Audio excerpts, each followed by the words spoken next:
বেগম খালেদা জিয়াকে দেখতে প্রধান উপদেষ্টা ডক্টর মোহাম্মদ ইউনূস ভালো একটা কাজ করছেন, এভার কেয়ার হসপিটালে গেছেন। আচ্ছা, নিশ্চয়ই বেগম খালেদা জিয়ার স্বাস্থ্যের অবনতি করেছে। আচ্ছা, বহু মানুষ গেছে, কিন্তু সরকার এবং রাষ্ট্রের দায়িত্ব পালন করছেন যেহেতু ডক্টর মোহাম্মদ ইউনূস, তিনি গেছেন। ধারণা করি যে রাষ্ট্রপতি মোহাম্মদ শাহাবুদ্দিনও যাবেন। আসলে বেগম খালেদা জিয়াকে ঘিরে সারা দেশের মানুষের মধ্যে যে আবেগ সহানুভূতি সঞ্চারিত হয়েছে, আচ্ছা, এটি একটি অসাধারণ। এরকম একটি ভালোবাসা, সম্মান, এটা কল্পনাও করা যায় না।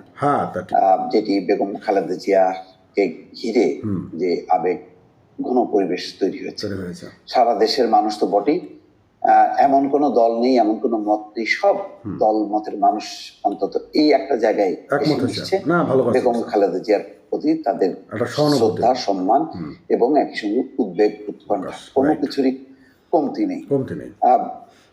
এখন আমাদের সবারই দোয়া যে বেগম খালেদা জিয়া যাতে দ্রুত আরোগ্য লাভ করেন, যাতে তিনি অন্তত এই নির্বাচনী বৈতরণীটা পার করতে পারেন, এটা অনেকের প্রত্যাশা। তারপর আমি বলবো যে নির্বাচনী বৈতরণী পার হওয়াটা বড় কথা না, অনেকগুলো কঠিন সময়, অনেকগুলো কঠিন মুহূর্ত তিনি পার করে এসছেন।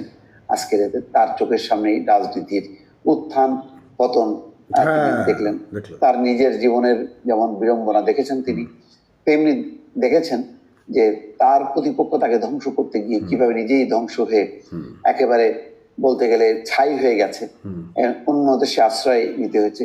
সেটাও বড় ধ্বংস করার জন্য বেগম খালেদা জিয়া যে রাজনীতি করেছেন, এটা হয়তো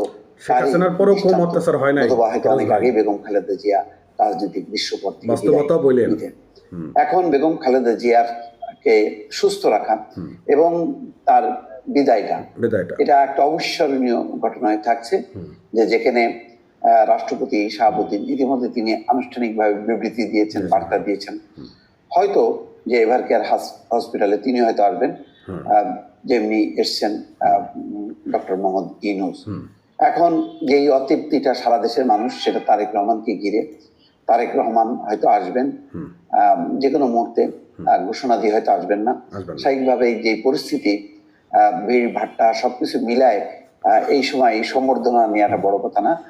যেটা মানুষের আকুলতা, সেটা হচ্ছে তিনি আসুক, মায়ের পাশে থাকুক এবং দেশের মানুষের মধ্যে যে আবেগ, সহানুভূতি, সহমর্মিতা, তার সাথে যাতে তিনি একাত্মতা প্রকাশ করুক, মানে সশরীরে, এটাই সবার চাওয়া। অনেকে বলছেন যে এভার কেয়ার হসপিটালের পাশে যে হেলিকপ্টারের ওঠানামা, সেটা হয়তো এমনটা যে তারেক রহমান হযরত শাহজালাল বিমানবন্দর আসার পর হয়তো তাকে নিয়ে সেখান থেকে এভার কেয়ার হসপিটালে আসবেন তিনি, এমন একটা আলোচনা কিন্তু আছে। আমি সব আলোচনাগুলি নিয়ে আসছি যাতে মনে না হয় যে গুজব ছড়াচ্ছে। যে আলোচনাগুলি চলছে মানুষের মধ্যে, সেগুলো নিয়ে আসছি, কিন্তু বিমান বাহিনীর পক্ষ থেকে, সেনাবাহিনীর পক্ষ থেকে বা সরকারের পক্ষ থেকে বলা হয়েছে কোনোভাবে গুজবে কান না দিতে, কারণ গুজব এই মুহূর্তে খুব বিপজ্জনক। তবে যেটা বেগম খালেদা জিয়ার স্বাস্থ্যের অবস্থা যেহেতু একবার ভালো হচ্ছে, একবার খারাপ হচ্ছে, মানে স্থিতিশীল বলা হচ্ছে, কখনো কখনো অস্থিতিশীল, যার জন্য আমরা দেখলাম যে আজকে সকালবেলায় যুক্তরাজ্যের বিশেষজ্ঞ ডক্টরও চলে এসেছেন, যিনি এর আগে লন্ডনে বেগম খালেদা জিয়াকে দেখেছেন। তার পাশাপাশি চীনের 5 জন ডাক্তার আছে, আরো হয়তো অন্যান্য ডাক্তাররা আছেন যারা যুক্ত হয়ে আপ্রাণ চেষ্টা করছেন বেগম খালেদা জিয়ার বর্তমান যে অপরিবর্তিত একটি শারীরিক অবস্থা, সেটা যাতে উন্নতি ঘটানো যায়। তো এখন প্রতীক্ষা সবারই যে তারেক রহমানের জন্য, যেভাবে ডক্টর মোহাম্মদ ইউনূস এসছেন এভার কেয়ার হসপিটালে, বাকিরাও অনেকেই এসছেন, সমস্ত এমন কোন রাজনৈতিক দলের প্রধান নেই, শীর্ষ ব্যক্তি নেই যারা আসেন। এখন অপেক্ষা তারেক রহমানের, হয়তো তারেক রহমানের আসার মধ্য দিয়ে মানুষের একটা আবেগ ভালোবাসার পূর্ণতা পাবে।